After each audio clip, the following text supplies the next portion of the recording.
संतोष देशमुख यांना न्याय मिळाला. बीडच्या मस्साजोगचे सरपंच संतोष देशमुख यांच्या दुर्दैवी प्रकरणाला तब्बल 1 वर्षाचा कालावधी गेला आहे. पण अखेर या प्रकरणाचा फैसला झाला. काल कोर्टाच्या सुनावणीमध्ये जे झालं त्याने अखेर त्यांना न्याय मिळाला. तब्बल 7 तास चाललेल्या औरंगाबाद खंडपीठात सुरू असणाऱ्या सुनावणीमध्ये जे घडलं ते अतिशय अभूतपूर्व होतं. आता आरोपीला अशी शिक्षा होणार की जी ऐकून आरोपीचा आत्मा देखील घाबरणार. 9 डिसेंबर 2023 रोजी घडलेल्या घटनेला तब्बल वर्ष लोटलं होतं. संपूर्ण महाराष्ट्रात न्याय कधी मिळणार, आरोपीला शिक्षा कधी होईल ही मागणी जोर धरत होती. पण अखेर या प्रकरणाचा फैसला झाला. या प्रकरणातील आरोपी वाल्मिक कराड यानं जामिनासाठी बेलसाठी अर्ज टाकला होता आणि त्याची सुनावणी झाली. औरंगाबाद खंडपीठात त्याला वाटत होतं बेल मिळेल, पण कोर्टात जे घडलं, जे व्हिडिओ समोर आले, जे पुरावे दाखवले गेले, त्यामुळे या प्रकरणाचं चित्रच पूर्णतः पलटलं. कोर्टरूममध्ये एकीकडे कायद्याचा धाक होता तर दुसरीकडे क्रूरतेचं सत्य होतं. 9 डिसेंबरला मस्साजोगचे सरपंच संतोष देशमुख यांच्या या धक्कादायक प्रसंगाला 1 वर्ष पूर्ण झालं. संतोष देशमुख यांच्या दुर्दैवी प्रकरणानंतर संपूर्ण राज्याच्या राजकारणात खळबळ आली होती. पण कालच्या सुनावणीत जे घडलं त्याचा विचार कुणीच केला नव्हता. संपूर्ण महाराष्ट्रामध्ये एक समाधानाची लाट निर्माण झाली, कारण की कोर्टामध्ये असे पुरावे सादर झाले, असे व्हिडिओ समोर आले की ज्याची कुणीच कल्पना केली नव्हती. संतोष देशमुख यांच्या पत्नी भावूक होऊन बाहेर गेल्या. जेव्हा ते पुरावे दाखवण्यात आले, ते पुरावे इतके क्रूर होते, ते 23 व्हिडिओ इतके भयानक होते की अक्षरशः संतोष देशमुख यांचे बंधू धनंजय देशमुख यांना देखील अश्रूंचा बांध आवरता आला नाही.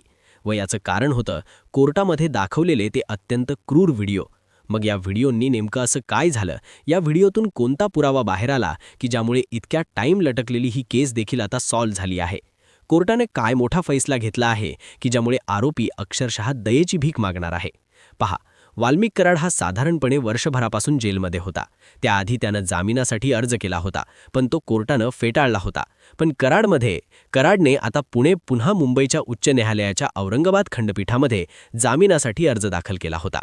याआधी त्यानं बऱ्याच वेळा जामीन अर्ज दाखल केला होता, पण तो प्रत्येक वेळा फेटाळला जात होता आणि म्हणून त्यानं मुंबईच्या उच्च न्यायालयाच्या औरंगाबाद खंडपीठात अर्ज दाखल केला. त्यावेळेस सुनावणी करत असताना तिथले न्यायमूर्ती सुशील एम घोडेसवार यांच्यासमोर याचिका सुनावणीसाठी आली. सकाळी साधारण 11:30 वाजता सुनावणीला सुरुवात झाली होती. संपूर्ण महाराष्ट्राचे लक्ष लागलं होतं. या सुनावणीत जर याला जामीन मिळाला तर ही केस काय होणार, या केसचं भवितव्य काय होणार, प्रत्येकाला प्रश्न पडला होता. पण अखेर कोर्टानं जो निर्णय दिला, जो फैसला झाला, तो अतिशय धक्कादायक होता. संपूर्ण महाराष्ट्रामध्ये आनंदाची, समाधानाची लाट निर्माण झाली, कारण की या प्रक्रियेतील अतिशय महत्त्वाचे पुरावे सादर झाले. वाल्मिक कराडच्या वतीनं विधिज्ञ शिरीष गुप्ते यांनी जोरदार युक्तिवाद केला. सुरुवातीपासून त्यांनी प्रहार करायला सुरुवात केली होती. त्यांनी कोर्टात असा दावा केला की वाल्मिक कराडला अटक करण्याची कारणं पोलिसांनी लेखी स्वरूपात दिलेली नाहीत, त्यामुळे ही अटकच बेकायदेशीर आहे असं त्यांनी स्पष्टपणे सांगितलं. वाल्मिक कराडला अटक केली म्हणजे तीच बेकायदेशीर आहे असं त्यांनी म्हटलंय. कराडच्या चुकीच्या पद्धतीनं त्यावर मोका लावण्यात आलाय असं त्या ठिकाणी त्यांनी दावा केला. एका महत्त्वाच्या केसचा आधार त्यांनी घेतला. वकिलांनी कराडला तातडीनं जामीन देण्याची मागणी केली. मग आधार नेमका कोणता होता? त्या कराडचे वकील जे होते त्यांनी कोर्टात युक्तिवेद करताना स्पष्ट म्हटलं की कराडचा या प्रकरणाचा काही संबंध नाहीये. जवळपास दुपारपर्यंत कराडच्या बाजूनं केस चालली की काय असं वाटत होतं. पण जेव्हा सरकारी वकील जे देशमुखांच्या बाजूनं लढत होते त्यांनी जेव्हा पुरावे सादर केले तेव्हा या केसचा 180-360 डिग्रीमध्ये सगळं फिरलं. कराडचे वकील म्हणत होते की वाल्मिकी कराड हे त्या घटनास्थळापासून शेकडो किलोमीटर लांब होते. त्यांच्या विरोधात कुठलाही थेट पुरावा नाहीये. त्यांनी त्यांच्या दाव्याला आधार देण्यासाठी एका केसचा आधार दिला. ती केस मिरर शाह विरुद्ध महाराष्ट्र राज्य या केसचा संदर्भ त्यांनी दिला. या खटल्यात सुप्रीम कोर्टानं म्हटलं होतं की अटक केलेल्या प्रत्येक व्यक्तीला त्याच्या अटकेची कारणं लेखी स्वरूपात आणि त्याला समजणाऱ्या भाषेत कळवावी लागतात. आणि हाच दाखला कराडच्या वकिलांनी दिला. अटकच बेकायदेशीर आहे, त्यामुळे कराडला बाहेर काढा असा त्यांचा युक्तिवाद होता. पण सरकारी वकिलांनी जेव्हा पुरावे समोर आणले, जेव्हा ते व्हिडिओ समोर आले, तेव्हा प्रकरण सगळं उलटं फिरलं. एकीकडे कराडच्या वकिलांनी त्याची बाजू मांडली. त्याचा युक्तिवाद खोडून काढत मुख्य सरकारी वकील अमरजीत सिंग गिरासे यांनी जोरदार युक्तिवाद सुरू केला. दुपारपर्यंत केस उलटी फिरते की काय वाटत होतं, पण जेव्हा सरकारी वकिलांनी युक्तिवाद सुरू केला तेव्हा या प्रकरणाचा फैसला झाला. गिरासे यांनी सांगितलं, प्रत्येक साक्षीदार घटनेमध्ये CCDR रिपोर्ट, CCTV फुटेज, आरोपीच्या आपसातल्या ऑडिओ रेकॉर्डिंग या सरकारी पक्षाकडे आहे. शिवाय या पुराव्यांची खात्री होण्यासाठी सायंटिफिक पुरावे आहेत. हत्येचा मोटिव्ह काय आहे हे देखील समोर आलं.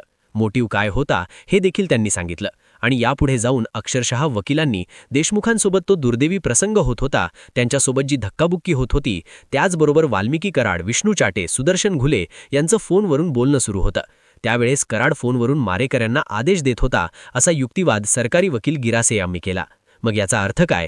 ही जी घटना होती ही पूर्वनियोजित होती, अत्यंत क्रूरपणे ही सुरू होती, असं त्या ठिकाणी सांगितलं. आणि तो लाईव्ह तिथे हजर, आणि एवढंच काय तर त्यांनी 23 व्हिडिओ देखील त्या ठिकाणी कोर्टासमोर हजर केले. ते 23 दृश्य असे होते की जे पाहून देशमुख कुटुंबियांना, त्यांच्या पत्नीला, भावाला देखील रडू कोसळलं. सरकारी पक्षाचा युक्तिवाद प्रचंड जड होता. कोर्टाला सुनावणी थांबवावं लागली. सुनावणी चालली 7 तास, जवळपास 11:30ला सुरू झालेली सुनावणी 6 वाजेपर्यंत सुरू होती. 7 तास जवळपास ही सुनावणी सुरू होती, आणि तरी देखील याची सुनावणी किंवा सरकारी पक्षाचा जो युक्तिवाद आहे तो अपूर्ण राहिला. आणि त्यामुळे आता एक शक्यता अशी वर्तवण्यात येते आहे की पुढील सुनावणी 16 डिसेंबरला ठेवण्यात आली. पण ही जी केस आहे तर ही रेअर ऑफ द रेअर केस ठरू शकते. रेअरेस्ट ऑफ द रेअर म्हणजे अतिशय दुर्मिळ केस ठरू शकते, आणि ही जर केस त्या श्रेणीत गेली तर आरोगीचं काही खरं नाही, अशा प्रकारचे उद्गार आता मीडियामध्ये निघलेले आहेत. या हत्येच्या झालेल्या घटनेवर तुमचं नेमकं काय मत आहे नक्की कमेंटमध्ये कळवा, आणि तुमच्या हक्काच्या माझा महाराष्ट्र न्यूज या चॅनलला सबस्क्राईब करा, शेअर करा. तोपर्यंत मनापासून धन्यवाद.